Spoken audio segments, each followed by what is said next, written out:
গতকালকে থেকে একটা ভিডিও ভাইরাল হচ্ছে খুব।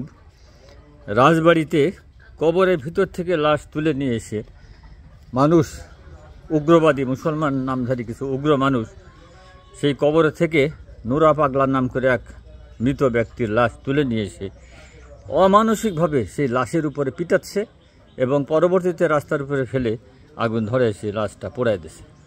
এটা আমি বুঝি না, এটা কোন মানসিকতা? এই ইসলামে কোথায় বলেছে এই কথাটা? মৃত ব্যক্তিকে কবর থেকে তুলে নিয়ে এসে আপনি জ্বালায় দেবেন, তাকে পিটাবেন। এখানে কি এই দেশে কি আইন কানুন বলতে নাই কিছু? প্রশাসন কি এটা নীরব? প্রশাসন কেন নীরব? প্রশাসনটা দেখছে না কেন?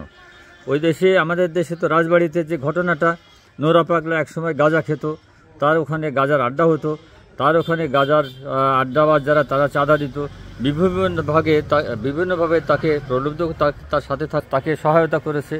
সে মারা যাওয়ার পরে ওখানে দাফন করেছে, কবর করেছে। তার ভক্ত যারা ছিল তারা আবার তাকে ওখানে মাজার করেছে।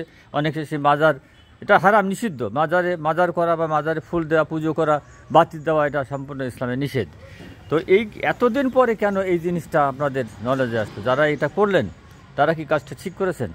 এতদিন পরে আপনি মৃত ব্যক্তিকে তার কবরের থেকে তুলে নিয়ে এসে এখন তাকে আপনি পিটাচ্ছেন, অমানসিকভাবে পিটাচ্ছেন। মানুষ এভাবে একটা লাশের উপরে পিটাতে পারে না। এটা অন্যায়, অমানবিক, অধর্মীয় কাজ এবং আইন সিদ্ধ নয়। এটা আইনের তার শাস্তিযোগ্য অপরাধ। আপনার দণ্ডবিধি 295 ধারায় পরিষ্কার বলা হয়েছে, কোনো ধর্ম প্রতিষ্ঠানের কোনো ধর্মীয় শেষ স্থান যেটাকে বলা হয়, কবরস্থান বলেন, শ্মশানঘাট বলেন, এই সমস্ত স্থানে কোনো লাশকে অবমাননা করা, ওই স্থানের অবমাননা করা শাস্তিযোগ্য অপরাধ। দণ্ডবিধি 295 ধারায় পরিষ্কার বলা আছে। তা এরা কেন করল? আর পুলিশ এখনও কেন নীরব আছে আমি বুঝতেছি না। ওখানে আজকে দেখলাম একটা ছবিতে কিছু পুলিশ অস্ত্র নিয়ে দাঁড়িয়ে পাহারা দিচ্ছে ওই সেই মাজারের গেটে। আরে বাবা, কিসের মাজার, কিসের গেট? এগুলি তো আপনি লাশই নাই, যেখানে মাজারে যে শুয়েছে সেই নাই, তখন আপনি মাজার রাখছেন করেন। মাজারটাকে কেন ভাঙেন নাই? মাজারটা ভেঙে দেন। আর যারা এই কবরস্থানে ঢুকে কবরটা ভেঙেছে, কবরের লাশকে জ্বালিয়ে পড়ে, তাদের বিরুদ্ধে আইনগত ব্যবস্থা নেন প্রশাসন। এটা এখনই নিক, এটা না নারে কিন্তু ধর্মীয় উগ্রতা বন্ধ হবে না। আমাদের দেশ যে কোনো কায়দাই হোক, একটা পরিবেশ সৃষ্টি হয়েছে দেশের উন্নয়নের দিকে। আমাদের উপদেষ্টা মহোদয়রা সর্বাত্মক চেষ্টা করছেন।